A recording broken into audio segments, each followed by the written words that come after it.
Tita Sandra, ladies and gentlemen, I beg to disagree sa sinabi po niya na si Marcos ang Pangulo ng Pilipinas. I do not recognize this man as legitimately elected by the people. Yes.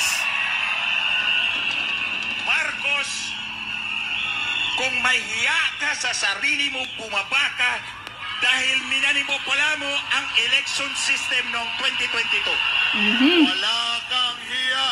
Yun. Banatan mo pa, Atty. Glenchong. Yan ang sikreto ni Lisa Marcos. Alam na alam lahat ni Atty. Glenchong dahil andyan siya mismo. Ulitin ko, Marcos Jr., wala kang moral authority to lead this nation. Dahil minanipula ng asawa mo at ikaw ang Smartmatic election system. At nandun ako nung inamin ng asawa mo na magmimiting kayo ng may-ari ng Smartmatic. Booking ang satanas na Lisa. Yan. Guys, I will take you to a journey na dinaanan ko nung mula ako naging congressman. Just quickly lang. Bago pa lang akong naging abogado noon, nung pinatay po ng nakaupong gobernador, congressman, mayor, ang kanilang kalaban doon sa isla namin. Wala pong lumaban para sa kanya, si Glenchong lang. Kaya po, wait, tapusin muna natin yung storya. Kaya po nung tumakbo po ako, ang palagi kong sinasabi sa ating mga kababayan, nasa inyong mga kamay ang kapangyarihang mabago ang takbo ng buhay ng bawat Pilipino. Tama, exactly. Ang bayan, hindi magagabi. Ang tao, ang bayan, hindi magagabi. Kasi Buol Sur, Bacolod, Iloilo, Bohol, may rally. Ang tao, ang bayan, hindi magagabi. Alam nyo, nung nag-eleksyon, ang dami nilang pera. Wala akong pera. Ang binigay ko, sulat doon sa sample ballot ko. Sinabi ko sa aking mga kababayan, ngayon pa lang, ako'y nagpapasalamat na sa tiwalang ibibigay nyo sa akin bukas sa araw ng eleksyon. The next day, I won. Ang ibig sabihin, mga kababayan, may kapasidad ang taong bayan pumili ng tamang leader. Correct. Kaso lang, dumating si Smartmatic at nagorgor ako. Smartmatic. Kaya noon, naging kalaban ko si Smartmatic sa loob ng 14 na taon mula 2010 hanggang 2024. Hanggang si Smartmatic ang nagorgor na disqualify, di ba? Okay. Noong 2016, tinaya si Marcos. Sumigaw siya. Tinaya ako. Ako ang pinaharap nila sa mainstream at foreign media para i-explain kung paano dinaya si Marcos. Kaya mula noon, nagtrabaho ako sa kanila. Nagboluntaryo po ako sa kanila sa loob ng 6 na taon. Walang bayad kahit piso. Wow. Walang bayad kahit piso. Libre Tinatawag kami, nagpapakain sa kanilang bahay, 1:00 ng umaga na ako nakakauwi. Pero walang bayad lahat yun. Noong 2018, nagtistigo ako sa Senado at sinabi ko, may 459 presinto na nagtatransmit na ng resulta isang araw bago ang halalan. 4 na buwan pagkatapos noon, pinatay ang aking personal aide and best friend ng 20 pulis. Tinorture si Richard at Santillan. reminder ang 4 na ngipin sa harap, kalahati na lang ang natira. Ay, grabe yun. Tortured kay Richard. In fairness naman sa mga Marcos, nagpadala ng bulaklak. Okay lang, walang problema. Nung nag-file na si Bongbong Marcos ng kanyang Certificate of Candidacy, tinawag ako ni Lisa Marcos. Ito ang opening line niya. Pwede bang pumunta ka sa headquarters kahit 2 beses lang isang araw? Ay isang linggo. Sabi ko, walang problema. Kahit araw-araw pa, pupunta ako ng headquarters. Tas ito ang next na sabi niya, magkano ibabayad ko sa'yo? Wait. Sabi ko sa kanya, di ba magkatrabaho tayo ng 6 na taon, wala ka naman pinayad sa akin kahit piso? Ba't ako magpapabayad ngayon? Tas ito ang sabi niya, di bali na, pag nanalo tayo, gagawin kitang komisyoner ng COMELEC. Natuwa ako doon kasi malilinis na natin ang ating election system. Mapatalsik ko na si Smartmatic. Sabi niya, pagkatapos nun, gagawin kitang chairman. Okay lang. Pinalakuhan ng wala. December 10, 2021. 2 buwan pagkatapos nag-file ni Bongbong Marcos ng Certificate of Candidacy, tinext ako ng sekretary ni Lisa Marcos. Pinapapunta ka ni Lam, Lisa Araneta Marcos. Lam pala ang nickname Pinapapunta niya. ka ni Lam sa address na to. May meeting kayo ng Smartmatic. Yan na. Magmi-meeting daw kami at ang Smartmatic. Akala ko ba'y kalaban natin to? Oh, yan. Okay. Ginagamit ka lang ni Lisa. Doon sa meeting na yon, walang, take note, walang representative si Sara Duterte. Ang representative na nandun sa meeting kay Lisa Marcos at si Tambi. Kay Tambaloslos. Si Tambaloslos. Romaldes. Magkakutsaba na yung dalawa noon pa. Nandoon ang abogado ni Tambi. Siyempre, kilala ko yun. Bakit? Kasi abogado ko rin siya. Oh. So, hindi ako pwedeng magkamali. Pagkatapos noon, may ikalawang meeting. Si Cesar Flores, ang dating pinuno ng Smartmatic sa Pilipinas. Nag-video conference kami. Dahil kalaban ko si Cesar Flores at Smartmatic, sabi ng mga tauhan ni Lisa Marcos, magtago ka. Kasi baka hindi magsasalita pag makita ka. Ako naman, nagtago ako doon sa may sofa. Pero kitang-kita ko, nandun si Lisa Marcos at nandun si Cesar Flores. Pangalawang meeting sa Smartmatic. Ito yung pangatlo, mas mabigat. Nang araw na yon, may meeting ako kay Lisa Marcos na kaming dalawa lang, one-on-one. Dumating tong dalawang marites, si Hubert Guevara at si Ivan Oy. Si Hubert Guevara ginawa niyang Senior Deputy Executive Secretary. Si Ivan Oy ginawang Secretary ng Department of Information and Communications Technology. Yan ang mga sip-sip kay Lisa. Sumabay sila sa akin sa meeting. Wala naman silang kasama doon eh. Tapos nung pumasok na kami sa opisina ni Lisa Marcos, dito si Ivan Oy, si Hubert Guevara, si Ivan Oy, ako rito. Nakaharap si Lisa Marcos dito. Kompleto yung drama ko, di ba? Yan ang katotohanan. Sabi niya, I have a meeting with the owners of Smartmatic. I need 2 technical guys to be with me. Tapos labay lingon sa akin, but not you, because they hate you so much. Oh, yan na. Isa-isahin natin. Hit na daw sa Smartmatic si ano. Anong ibig sabihin ng meeting niya sa may-ari ng Smartmatic? Gawin muna natin Tagalog. Pare, may pakikipagpulong ako sa may-ari ng Smartmatic. Kailangan ko ng 2 technical guys. Pero hindi ka pwede. Dahil galit na galit sila sa'yo. Hindi pwede na si Glensyong. Binasura na. Nila? Magdarasal ba silang 3 doon? Hindi. Bakit mo kailangan ng 2 technical guys? Tandaan nyo, yung pagbibilang ng boto, alam na yan ni Lisa Marcos. Hindi na kailangang i-explain sa kanya dahil 6 na taon na akong nag-i-explain sa kanya. Oh. So, anong diskusyon ang kailanganin niya ang technical guys? Walang iba kundi paano manipulahin ang boto. Paano manipulahin ang machine? Dahil intindimos na ni Lisa Marcos, yun naintindihan na niya paano bibilangin ang boto. For her to need 2 technical guys, Ang pag-uusapan, paano mamanipulahin ang boto. Pero hindi ikaw pwede, Glenchong, dahil galit na galit sila sa'yo.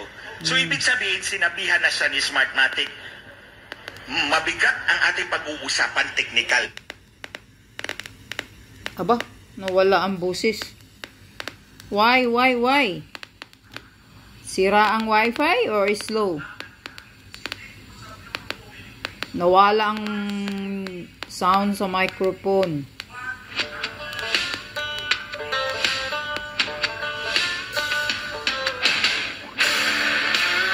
Death of Smartmatic, yun ang kamiting ni Lisa Marcos.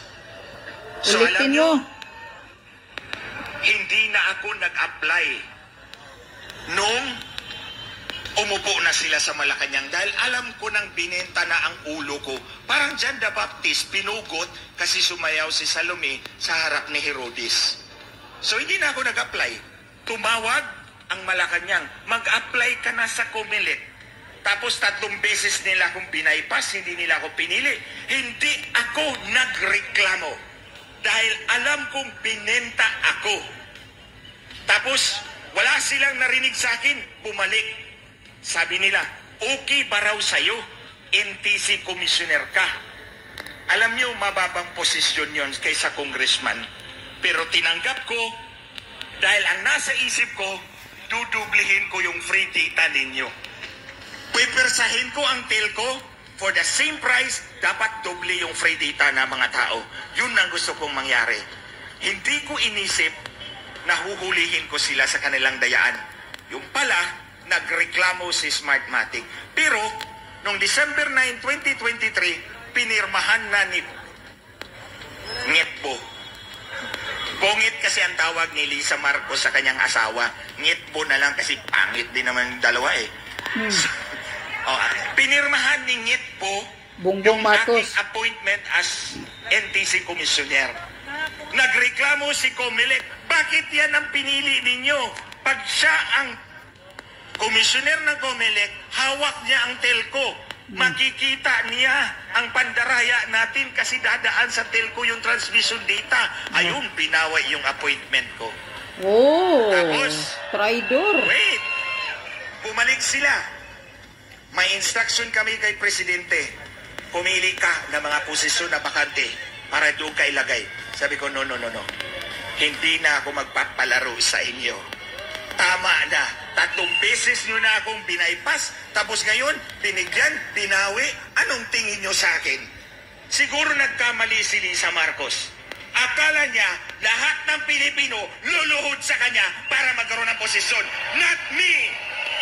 Da. Ang bayan, hindi Da. Gigil talaga si Atty. Glenchong sa'yo. Lisa Smugs, kawatan. Demonyeta ka talaga. Ayan, lumabas na ang sekreto mo. Manipulado pala talaga ang pagkapanalo ni BBM. Yan ang pag-aakala ni Lisa Marcos na lahat ng Pilipino ay luluhod sa kanya para magkaroon ng posisyon. Sasampalin kitang babae ka. Hindi ako luluhod sa'yo. Sampalin mo. Balibag mo yung animal na butod. Kailangan ang posisyon mo. Ang kailangan ko, malinis na halalan para sa sambayanang Pilipino. Ano ang sigaw ng bayan? Ang tao, ang bayan, hindi magagabi. Ang tao, ang bayan, hindi magagabi. Ang tao, ang bayan. Yan, sampalin mo talaga yung butod, Atty. Glenchong. Langhiya yung Lisa na yan, ha? Alam nyo, may hawak pa silang listahan ng mga posisyon eh. Sinabi ko, hindi ko titingnan yan. Sulit mo yan doon sa amo ninyo. Tapos nagtanong sila, ano bang gusto mo? Sabi ko, ito lang. Ilaglag nyo si Smartmatic publicly. Tapos i-disqualify niyo, i-blacklist ninyo. Quits na tayo. Hindi ko kailangan ng pera, hindi ko kailangan ng posisyon. Ilaglag mo lang si Smartmatic. Quits na tayo. Tapos next meeting, hindi raw pwede magagawa ni Bongbong Marcos yun. Akala ko ba, sinabi mo dinaya ka ni Smartmatic. Sabi mo, ang binibenta ni Smartmatic ay dayaan system. Ngayon pala, ikaw na naman ang mandaraya. Correct. Sinungaling! Talagang mangbubudol tong inayupak na Bongbong Marcos. Ayan. Hindi kayang ilaglag ang Smartmatic pero noon daming mga salita. Presko niya. At ang asawa, saksakan ng kasinungalingan yan. Demonyo. Sinabi ko sa kanila, malinis ako, maayos akong pumasok sa inyo at tumulong. Kakalas ako sa inyo na malinaw ang pinag-uusapan natin. Ito, lalabas ko to. Nag-meeting kayo ng may-ari ng Smartmatic. Huwag nyo lang pakialaman ang kaso ni Richard Santillan, yung personal aid ko. Kung hindi, ilalabas ko pa. Mas matinding bomba laban kay Lisa Marcos. Pag sumabog to, hindi na niya makikita yung mukha niya. Ilabas na yan! Ilabas na yan! Ilabas na yan! Hawak ni Glinchong ang sekreto mo, Lisa Butod. Nayupak ka, demonyeta ka, babae ka. Bigyan ko kayo Yan. ng clue. Lisa Ranita. Na-promise ko yan sa kanila. So kahit pa ang pangako ko ay binigay ko sa demonyo, tutuparin ko yung pangako ko. Hindi dahil demonyo siya, dahil ako to. Pinangako ko yan, paninindigan ko yan. Pero, bago ako pumunta ng Cebu at magsalita doon, pinakasuhan nila ako sa IBP para tumigil ako. Ayaw nilang magsalita, Sabi ko kay Lisa Marcos doon sa Cebu, inunahan mo na ako. So, bigyan ko kayo ng clue. Itong babaeng ito, ang nagmamanipula ng kanyang asawa na maluklok talaga sa Malacanang. Hindi lang ang election system ng Smartmatic ang minanipula, pati institusyon ng gobyerno. Sa Allah. panahon na nagprotesta sila, hindi nila ako pwedeng questionin dahil I am at the center of it all. Allah. At may ebidensya ako laban kay Lisa Marcos. Ilalabas ko to sa tamang panahon. Oh, yan. Ilabas na yan! Patay kang Lisa ka. Yan, ang katarantaduhan mo. Ilabas mo na, Atty. Glinchong. Ilabas mo na. Okay, sige, continue. Mga kababayan, ito nga aking mga pinagsasabi rito, ha? Hindi ito galing lang sa bunganga ko. Nag-execute na ako ng sinumpaang salaysay. Oh. Pumunta talaga ako sa abogado at nanumpa doon sa aking sinalaysay. Nasa Facebook ko yan. You can download it. 15 pages na affidavit laban kay Lisa at Bongbong Marcos. Kasuhan mo yan. Hindi ako aakyat dito sa entablado na hindi ko muna ginawa ang aking affidavit para walang lusot ang mga kalaban ng taong bayan.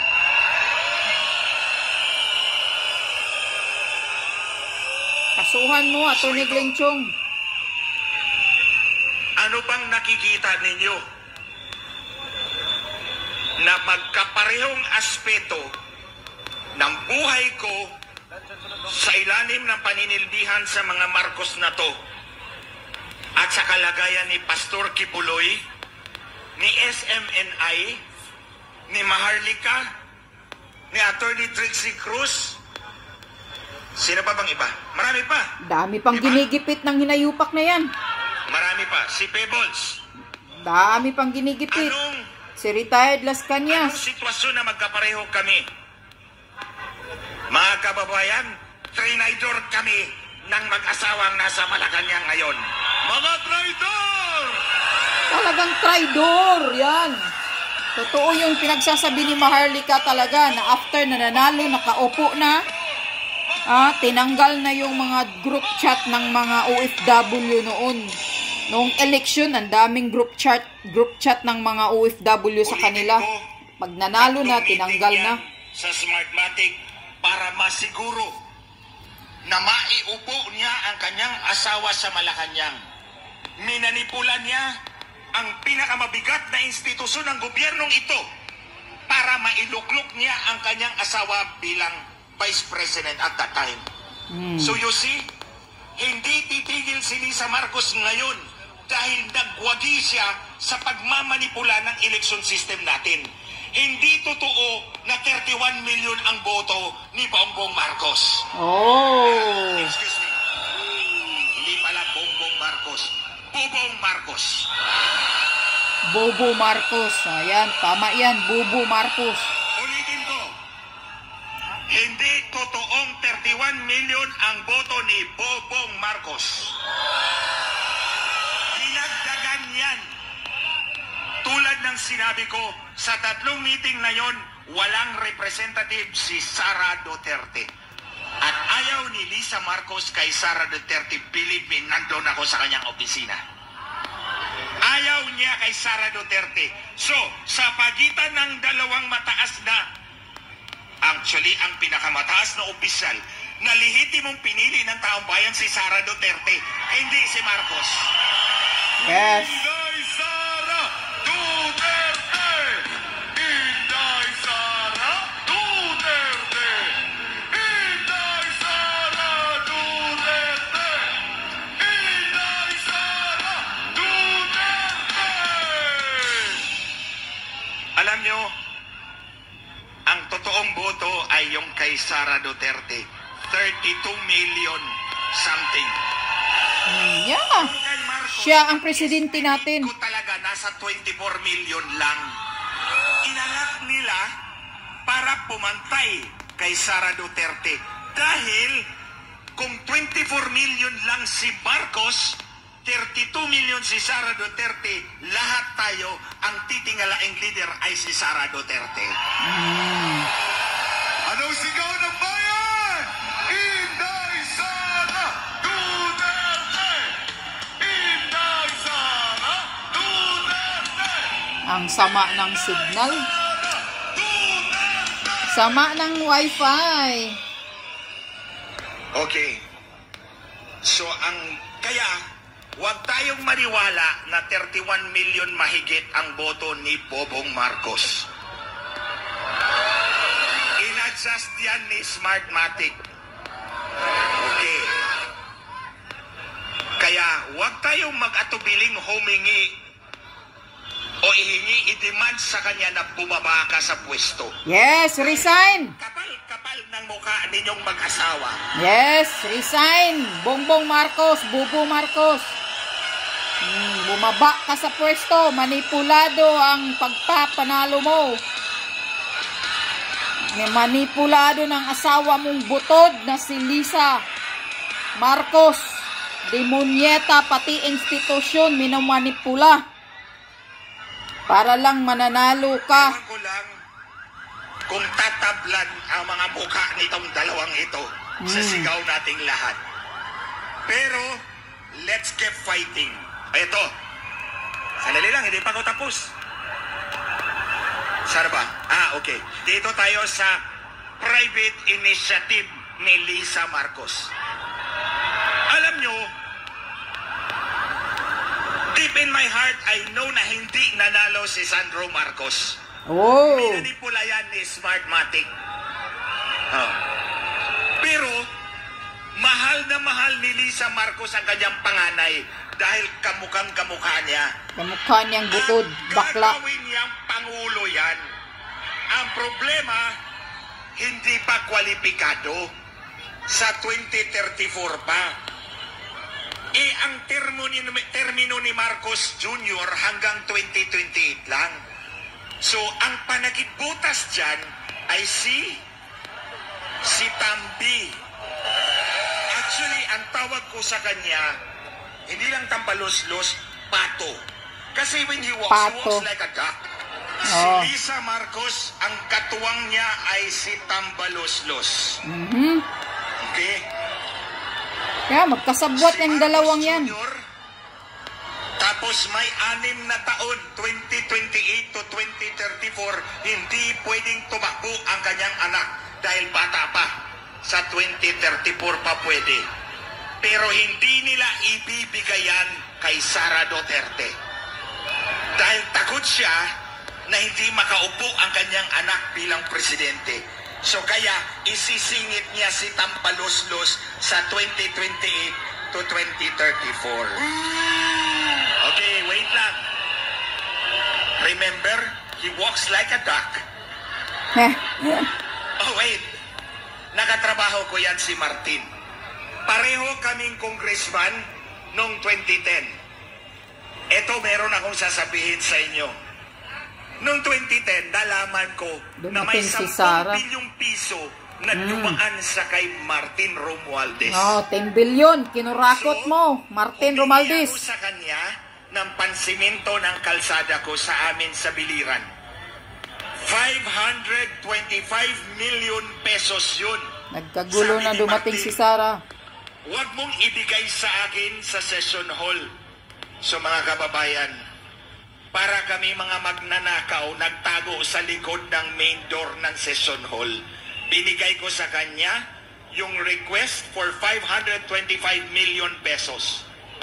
2 years later, nalaman ko na lang na na-release pala ang 525 million pero walang kalsada dumating sa distrito ko. Ayan. Ang tanong ko kay Tambi, nasaan ang 525 million Binulsa na ni Tambaloslos. Binulsa mo na. Yan. Hindi mo pera yan. Hindi. Pera yan ang sampayanang Pilipino. Hindi mo pera yan. Tambaloslos kawatan. Tambaloslos kawatan. Hindi mo pera yan. Walang hiya ka. Tingnan mo. Pasabog ni Glinchong sa inyo. Kaya, kahit anong gawin ni Tambaloslos, hindi mananalo yan. Correct. So dahil walang chance si Tambaloslos, ang naisip ni Lisa Marcos ay yung private initiative. Baguhin natin ang konstitusyon. Yung walang hiyang babae na yan, na manipula ang election system, minanipula ang institusyon ng gobyerno, ngayon mamanipulahin ang ating konstitusyon. Kaya, mga kababayan, pigilan natin ang kanilang private initiative. Gawin natin ang lahat na hindi magwagi ang private initiative ni Lisa Marcos. Si Lisa Marcos yan. Kaya nga mga kababayan, ang sabi ko sa Cebu, kung si Lisa Marcos ay nasa harap ko lang, sinampal ko na yan back to back. Ihampas mo pa yung tiyan para sa sabog. Lisa, this is utter defiance. Kung nasa harap lang kita, Lisa Marcos, sinampal na kita back to back. Wala kang hiya! Wala kang hiya! Wala kang hiya! Wala kang hiya! Wala kang hiya! Wala kang hiya! Wala kang hiya!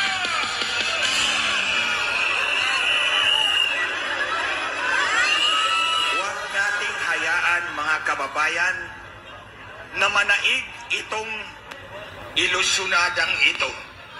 Ilusyonada. Sinabi kong ilusyonada dahil kung napuna ninyo, nakahapon ko lang to napuna nagjangkit ang walang hiya. Pumunta na naman ng Germany at Czechoslovakia. Na-notice ninyo ang handrail ng access boarding stairs ng eroplano? Puno ng bulaklak. Inaalayan na nila ang kamatayan nila. Research ko yan. Lahat ng arrival, departure at arrival nila, may tingnan mo. bulaklak. Ang daming bulaklak. hagdanan. Alam nyo, isang gamitan lang yan. Correct. Nagsasayang ng pira. Buhay pa pero marami na silang bulaklak. Yeah, inaalay na nila sa sarili nilang kamatayan yung bulaklak nila. Ay matibay na ebidensya ng pagwawaldas ng pera ninyo. Yes, inawaldas talaga ni Lisa ang pera ng bayan. Ginagawa lang na palamuti ang perang pinaghirapan ng mga nanay at tatay ninyo. Hindi mo pera yan! Kaya nga. Ano, pati eroplano, nilagyan ng madaming bulaklak pala. Ngayon, nagpunta ng Germany. Walang hiya ka talaga, Lisa, smugs ka, ha? Inawaldas mo lang ang pera ng bayan. Milyon-milyon yung bulaklak na yan. Tingnan natin mga kababayan kung pagdating ng eroplano niya, may bulaklak pa. Gawin na lang nating corona sa patay. Oh, corona sa patay nila pagkamatayan ni Lisa at ni At anyway, Bongbong. mga kababayan, baka lumagpas na ako ng oras ko. Iiwanan ko to sa inyo. Karamihan sa harap ko ay mga kabataan. You know what? You know what? It gives me so much encouragement. Patapusin niyo muna ako. Patapusin niyo muna ako. It gives me so much encouragement na sa 14 na taon na ginugol ko ang buhay ko para matanggal si Smartmatic, I am here speaking before you. And it is an honor na makita ko na mga kabataan are taking up that challenge to stand up for their country now that we need you most. Yes. Yes. Hilain si Kuting. Gigil na galit na talaga si Glenchong. Huwag tayong mawala ng pag-asa. Ako, papakita ko lang sa inyo, ako lang mag-isa at that time lumalaban kay Smartmatic. Pero Tama. hindi ako tumigil hanggang nabuwag si Smartmatic. In the same way, tayong lahat must Grabing powerful tao. to fight them. Kasi hindi naman sila ang totoong halal ng taong bayan. Exactly. Yes. Resign, BBM. Pwedeng i-argue nila na hinalal ako ng taong bayan. Hindi ka hinalal ng taong bayan dahil dinoktor mo ang resulta ng eleksyon. Pero si Vice President Sara Duterte remains pure. Hindi siya nadawit sa kabulastugan ni Lisa Marcos. Hindi siya sinama dahil galit na galit si Lisa Marcos sa kanya. Totoo yan. Sinabi ni Maharlika yan. So mga kababayan, mga kabataan, Let's continue fighting. yung sakripisyo nyo to come here today, the other days, na araw-araw nandito kayo, kaya nyo yan sa kinabukasan ng malayang Pilipinas. Yes. Yes. Babalikan ko uli ang sinabi ko sa inyo. Alam nyo, nung nagsimula akong mag-congressman sa amin, ang poverty incidence sa amin ay 70%. Grabe. Nung magsimula akong congressman, 7 sa bawat 10 taga-biliran ay mahihirap. Hindi ako nagmamayabang sa inyo. Sa 3 maikling taon, napaligtad ko yan.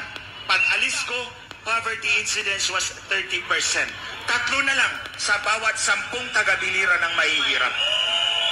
Ang ibig kong sabihin, mga kababayan, nasa kamay ninyo ang kapangyarihang babago ang takbo ng buhay ninyo. Correct. Bata, nanay, tatay, lolo at lola, lahat ng Pilipino. Tama.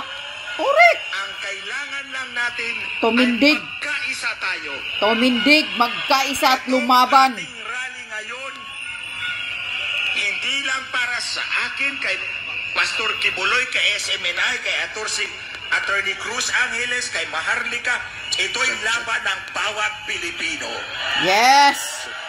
Resign, Marcos. Tayo sa question, sino ang nagluklok sa inyo sa Malacanang? Taong bayan. Ang taong bayan. Yes. Si Smartmatic.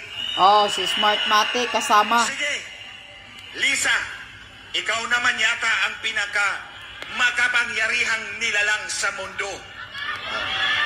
Kasuhan mo ako. Yan, kasuhan mo. At humarap ka sa akin para masampal kita back to back. Yan ang tama. Kita ko talaga sa kanya, wala akong galang sa mga taong tulad mo, Lisa Marcos. Ginagalang ko ang mga matatanda, but not you. because I hate you so much. Yes! Yung sinabi niya. Mga kababayan, sana magsalita ang ating pangalawang Pangulo rito to address you. Yes! At this time, it is really an honor for me to know na merong isang opisyal na totoong halal ng taong bayan. Si Sara Duterte yan. Yes, so, yan. Ano? Lisa, wala ka ng lusot. Wala ka ng lusot. Hawak ni Glenn Chong ngayon ang sekreto mo. Kung hindi totoo itong pinagsasabi ni Atty. Glenn Chong, di kasuhan mo. Hinahamon ka na ni Atty. Glenn Chong. Kakapal ng mukha mo. Demonyeta ka talaga. Manipulada mo. Minamanipula mo ang Smartmatic, ang resulta, pati institusyon pala, minamanipula mo. Ngayon nilabas na ni Atty. Glenn Chong. Ganyan pala kayo ka, walang hiyang nilalang. Yan. May oras ka din, Lisa Smugs, na kakasuhan ka ni Atty. Glenn Chong at ni Maharlika. Sobra ka, grabe. Resign, Bongbong Marcos. Resign, BBM. Hindi ikaw ang hinalal ng taong bayan. Manipulado, manluluko, mangbubudol kayo sa mga Pilipino. Resign, Marcos. Yan. Mangbubudol ka. Mga kupal kayo. Walang hiya kang mag-asawa kayong dalawa.